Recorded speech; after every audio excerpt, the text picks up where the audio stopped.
দীর্ঘ ১৭ বছরের আক্ষেপ পূরণ হতে যাচ্ছে ব্রাজিলিয়ানদের। দীর্ঘ ১৭ বছর পরে কোনো ব্রাজিলিয়ান পেতে যাচ্ছে ২০২৪ ব্যালন ডি'অর। বিস্তারিত জানতে ভিডিওটা শেষ পর্যন্ত দেখুন। হ্যাঁ দর্শক, ভিনিসিয়াস জুনিয়রই পেতে যাচ্ছে ২০২৪ ব্যালন ডি'অর। শুনতে আপনার থেকে যতটাই অবাক মনে হচ্ছে, অবিশ্বাস্য মনে হচ্ছে, এটাই সত্য। কেননা ভিনিসিয়াস জুনিয়র এবারে ২০২৪ ব্যালন ডি'অর পাওয়ার যোগ্য এবং উপযোগী। যার কারণ হলো বিশ্বের এত মহামহা তারকা মেসি, নেইমার, ক্রিস্টিয়ানো রোনালদোর মতো, হ্যারি কেনের মতো মহাতারকাগুলো থাকতে ভিনিসিয়াস জুনিয়র কীভাবে ব্যালন ডি'অর পেতে যাচ্ছে? এ কারণেই ভিনিসিয়াস জুনিয়র ব্যালন ডি'অর পাওয়ার দারুণ একটা সুযোগ রয়েছে। যেহেতু দীর্ঘদিন ব্যালন ডি'অরের দাবিদার ছিলেন মেসি, ব্যালন ডি'অরের দাবিদার ছিলেন রোনালদো, ব্যালন ডি'অরের দাবিদার ছিলেন নেইমার, ব্যালন ডি'অরের দাবিদার ছিলেন হ্যারি কেন।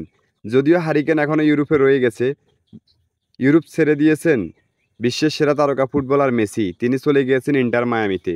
অন্যদিকে বিশ্বের আর এক মহাতারকা দুঃখী ফুটবলার নেইমারও ইউরোপ ছেড়ে দিয়ে চলে এসেছেন সৌদি আরবের ক্লাব আল হিলালে। অন্যদিকে বিশ্বের সেরা স্কিলম্যান ক্রিস্টিয়ানো রোনালদো ইউরোপ ছেড়ে দিয়ে তিনি সৌদি আরবের ক্লাব আল নাসেরে চলে গিয়েছেন। রিয়াল মাদ্রিদের হয়ে ভিনিসিয়াস জুনিয়র যদি এই পারফরম্যান্স ধরে রাখতে পারে, তাহলে ২০২৪ ব্যালন ডি'অরটা তার হাতেই উঠবে। তিনি কি পারবেন এই পারফরম্যান্স ধরে রাখতে, প্রতি ম্যাচ বাই ম্যাচ গোল করেই ২০২৪ ব্যালন ডি'অরটা তার হাতে তুলতে? সে পর্যন্ত আমাদের কমেন্ট বক্স খোলা রয়েছে, আপনি আপনার মহামূল্যবান কমেন্টটা করতে পারেন এই ভিডিওতে। এবং কি খেলাধুলার সকল আপডেট নিউজ পেতে আমাদের চ্যানেলটি সাবস্ক্রাইব করে আমাদের পাশে থাকবেন।